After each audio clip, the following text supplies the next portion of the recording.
you blame other people for when you mess up. You blame other people for when things don't go right. Like you don't take full ownership of your part and say, you know what, I could have been better. I could have did this better. I could have made this correction, and that would have never happened. You take full accountability when you're excellent, but when you're average, you take the blame and put it on somebody else immediately.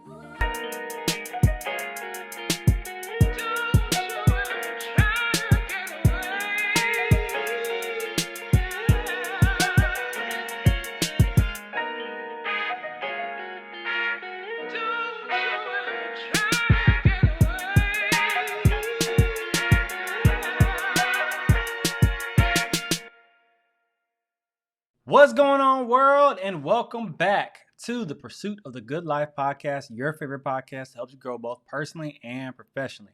I'm your host with the most, your favorite coach, the Kameron Lovelace, helping you create your version of the good life every single Thursday. What's going on, y'all? I hope y'all are having a phenomenal August. Shout out to everybody that is a teacher or educator that is either started school, like you just started school a couple of days ago, or you're getting ready to go back to school. Like you're getting your classrooms ready, you're going through your professional developments, you're updating your curriculum, you're updating your classrooms. Shout out to all of y'all, and I want you all to know that I'm saying a special prayer for y'all because this Delta variant is definitely loud and proud right now. It's storming all throughout the U.S.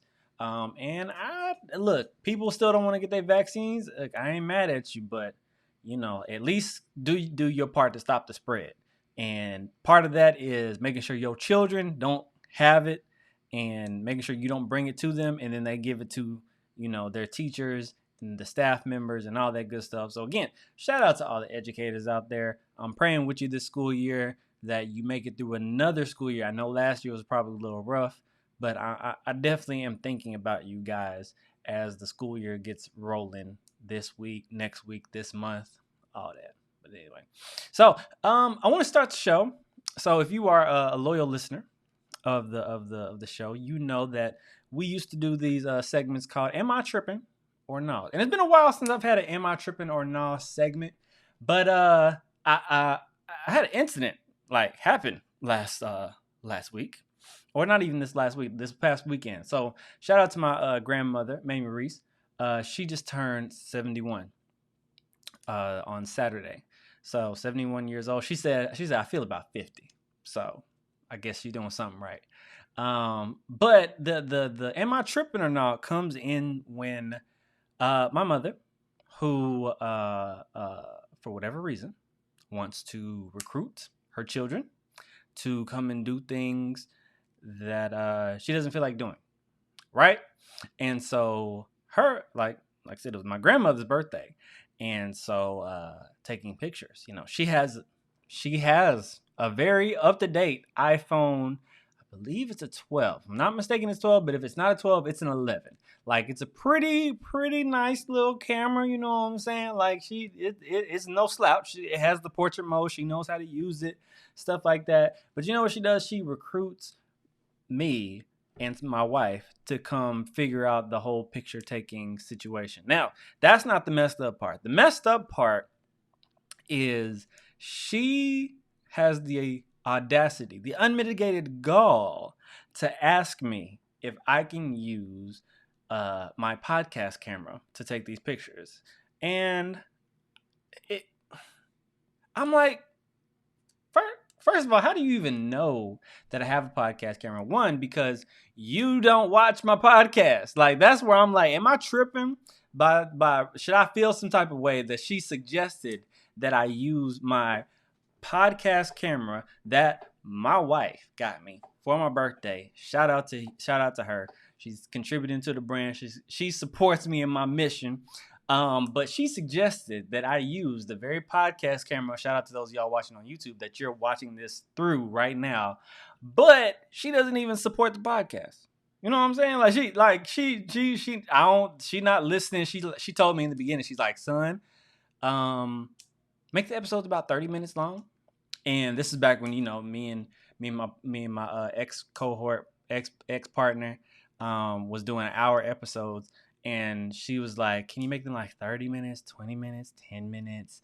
I just can't sit through an entire episode. I just can't do it." And I'm like, "No, I cannot. This is the format I'm going with, and this is how we're gonna use it moving forward." But am I tripping, or should I feel some type of way that she had the unmitigated gall to suggest using my podcast camera, which I have the settings a certain way, so I really don't even touch it.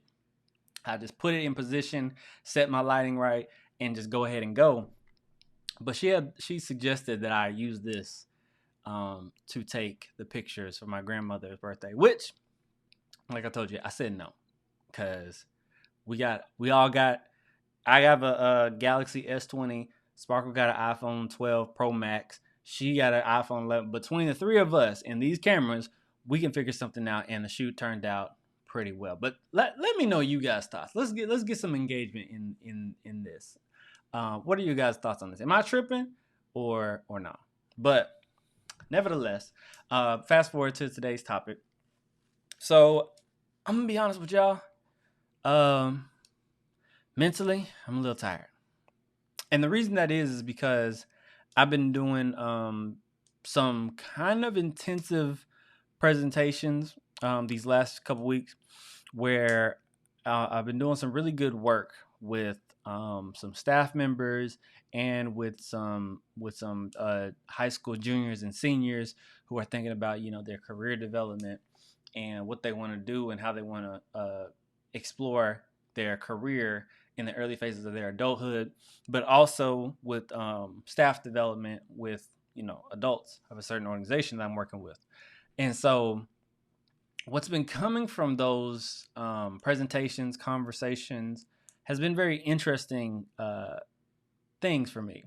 So it starts with let me start with the kids, the high school juniors, the high school seniors. How it really starts with is really this concept of money, right?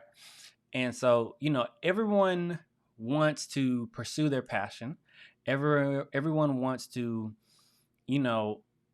have joy in what they do, as far as maybe a career path or a job or whatever the case may be. The problem is making sure that it's lucrative. So let's say, for example, you have a musician, or I won't even say musician. Let me say an artist. So we're including music, we're including dancing, we're including acting, we're including graphic design.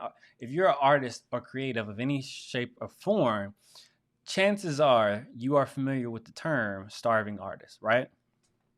And so that is because those fields don't necessarily have a concrete way that guarantees that you'll have a way to make money.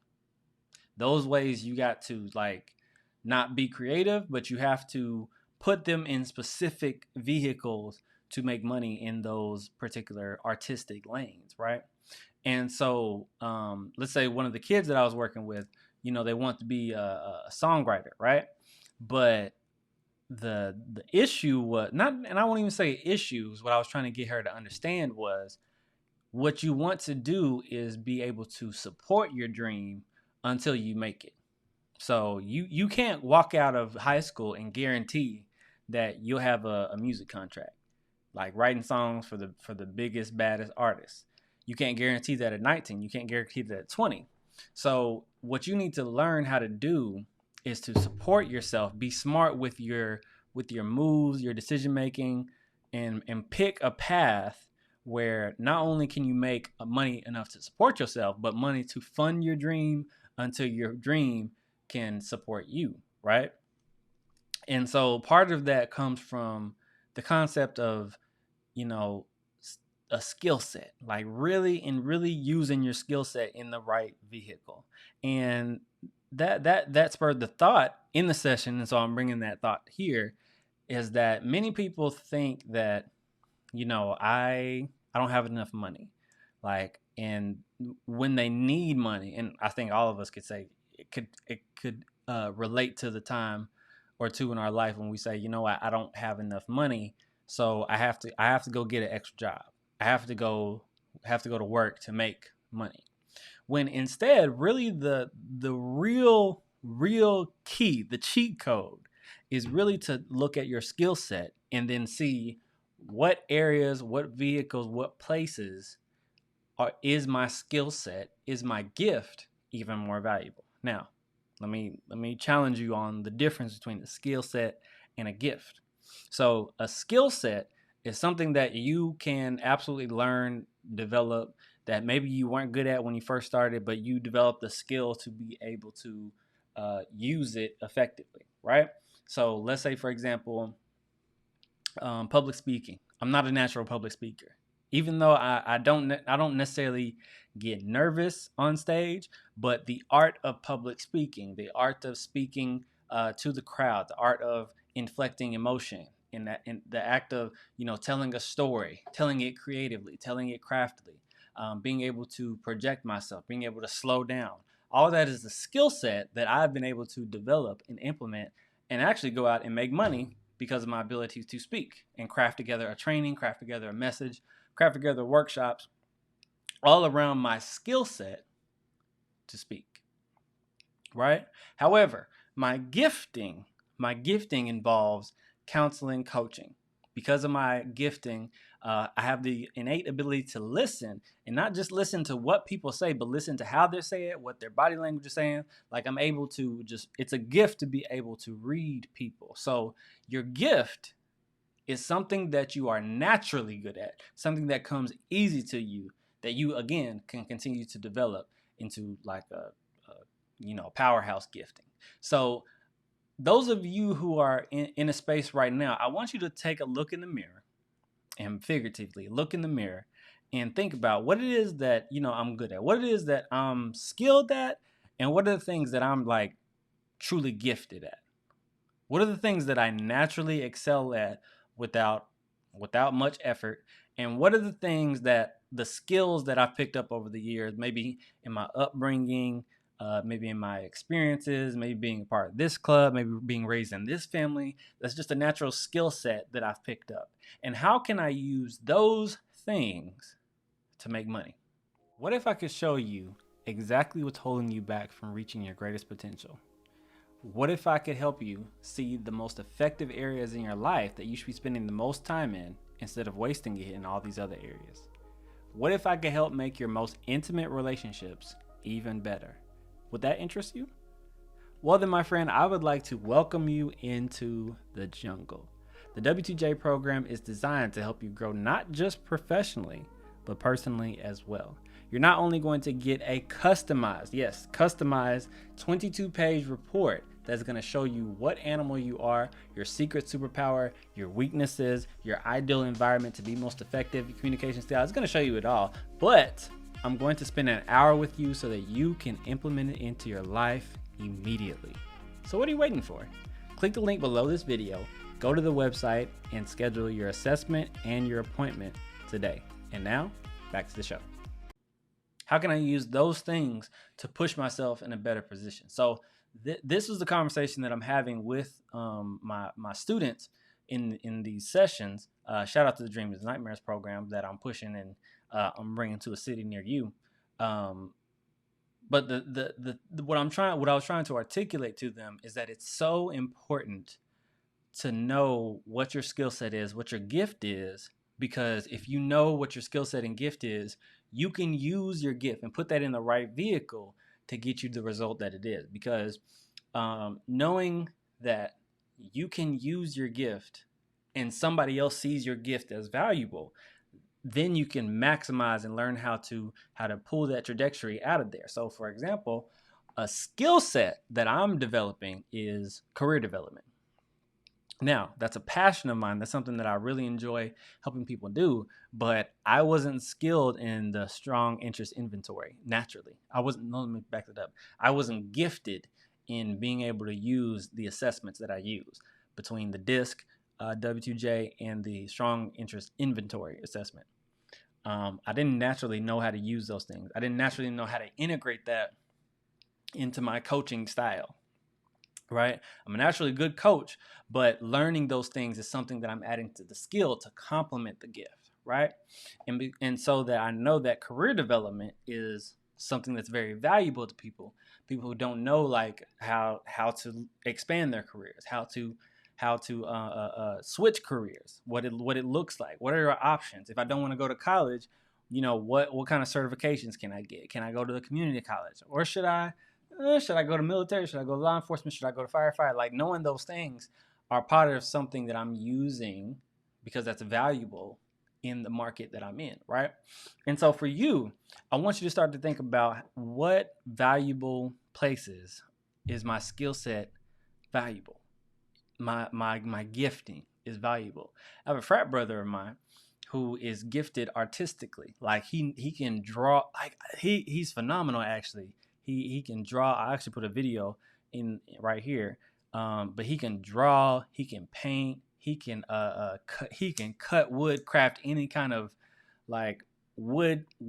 Think of anything you can create with wood. If you can draw it for him or tell him what you're going for, he can probably create it. But he just posted his work that he did in a school actually, and I'm telling you, like, the hallways, they look phenomenal. Like all the colleges they want, like quotes that he want, anything like that. And I don't know if how your schools acted, but some of my schools like would have like painting, and then it would have like the artist name in the corner. Like, he's phenomenal with that, and he got paid for it because he had a skill set, maybe even dare I say, even a gift, and he was able to put it in an area that was valuable for him. So I want to challenge you today, especially those of you who might not be where you want to be financially. You might be thinking about, okay, maybe I can get an extra job, maybe I should go drive an Uber, maybe I should go do DoorDash. Like, you're thinking of all these things that you can do to make money, when really I want you to do is figure out how you can capitalize on your gifting. Figure out how you can use your skill set to make money. That way, you're not having to spend extra hours or spend extra effort doing things that are unnatural to you, but something that it's very natural to you and it's very easy for you to do. So that's my first thought for today's episode. The second thought was on the concept of average versus excellence. And this is a topic that I was talking with the adults about this week. And the thing about excellence is, one, it's a nice thing to say, but it's a hard thing to achieve in your personal and your professional life. And the reason that is because excellence is not necessarily, getting it right every single time, having 100% accurate, but rather it's a pursuit of seeking to be better, like seeking to give the best effort that you can be all the time. So not half doing things, not giving a lackluster effort, not settling for mediocrity, right? But the thing about excellence is that oftentimes it's the reason why people don't achieve excellence is because of their average effort and average actions, right? And so I'm going through this whole presentation about this, right?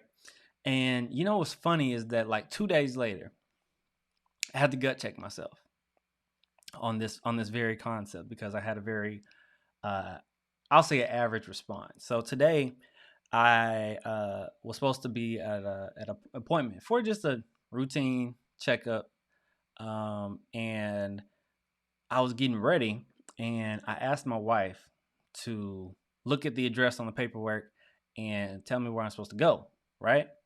And she told me an address that she thought it was, and I didn't check it myself. I just was like, okay, cool, I'll take it. And I took the address, went, blah blah blah, and I ended up missing the appointment because, one, I got lost in the building because it was like in an office in one of the hospitals, right? And it was like, I thought it was in this building, but really it was in a whole nother building. So I had to go up the floor to this office, and then realize I'm not in the right place. So I have to go back downstairs, walk across, find the right elevator, then go back upstairs And then I realized that that was the wrong address entirely. I was supposed to be actually across the street. And so I'm calling to see, hey, I'm around the corner. I just missed y'all. I was in the whole wrong spot.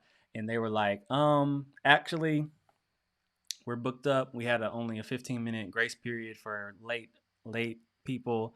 And we can get you in at this day in a couple weeks. And honestly, what I did was not excellent, and it wasn't the fact that I was missing the appointment, but it was the fact that usually when I go to the appointment, number one, I leave about 30 minutes before, just in case things like this happen, and I'm running all over the place trying to find it, and I don't miss my appointment. So usually I leave early and arrive early so that this doesn't happen. Number one. Number two, um, when I got off the phone with the clinic, um, I called my wife and proceeded to blame her, and I said, "You gave me the wrong address." And she was like, "What you mean?" Yada yada yada. So, uh, God had to check me and was like, "Kameron, one, it ain't her fault. Two, that's not excellence. Because part of being excellent is taking ownership of your wins and your losses. Because when you have average habits, when you have average action, you blame other people for when you mess up. You blame other people for when things don't go right. Like you don't take full ownership of your part in it and say, you know what, I could have been better. I could have did this better. I could have made this correction, and that would have never happened. You take full accountability when you're excellent, but when you're average, you take the blame and put it on somebody else immediately. And so I had to check myself. I had to look and say, how did I just do this whole presentation, this whole call to action on excellence, and literally I just had a average action. And so I had to go back and correct that. I had to go back and say, and she was like, "How could you blame?" I was like, "Let me stop you there. I'm sorry. I don't blame you. I blame myself." And I don't think she heard me because she proceeded to say it, and I had to say, "I don't blame you." And then I told her, I said, "I don't blame for the third time. I don't blame you." And then I think she caught the message that I really wasn't blaming her anymore. Like initially when I called her, I was blaming her, but in the car ride, and God checking my spirit, I really had to really acknowledge like the spirit of excellence. Take ownership of your mess up. Take ownership of the next time you do what you need to do to be on time. Like you figure out the route the night before. You have your clothes out ready. You do everything you need to do. You get your butt up. You go to bed early. You do all that you need to do because that is excellence. Excellence is not just necessarily showing up, but it's before you show up. It's how you prepare, how you approach the situation, the spirit of integrity that you bring to it. Like that is what true excellence is versus average. Average blames other people for your mess up. Average takes what life gives you and does nothing to it. Like just say, "Oh well, they tripping. Ah well, it's not that important. Ah well, da da da da da." Makes excuses. It settles for average effort and average results. It doesn't seek to get better. So those of you who are average, I want to challenge you to be excellent. Again, excellent is not perfection. Being a spirit of excellence is always striving for better, striving for improvement. If you're listening to this, I'm willing to wager that you're in that percentage of people who is interested in personal growth, who is interested in professional development. And so if you're in that stream of thought, I'm challenging you to develop excellent habits, because when you have excellent habits and excellent actions, you will get excellent results, and you'll create that version of the good life that you are striving for. So I challenge you today. What one area, just pick one. Let's just start with one. Let's not conquer Rome in one day. What one area can you strive for excellence in that you can begin working on today? do me a favor. When you come up with that area, go to YouTube and comment what area you are striving for excellence in your life. And you're going to start working on that today. All right. All right, y'all. Appreciate y'all for tuning in. Y'all know how we are doing it. Do me a huge favor. If you're watching this on YouTube, if you're listening to this on your favorite podcast streaming platform, do me a huge favor and subscribe. The best way that you can support the podcast is to subscribe and then share this with somebody who you know could really use this. If you're watching this on YouTube, smash that like button, comment your favorite part, and subscribe to the channel. That's it, y'all. All right, y'all know how we're doing this. We are helping you create your version of the good life every single Thursday. Until then, we will see you next week.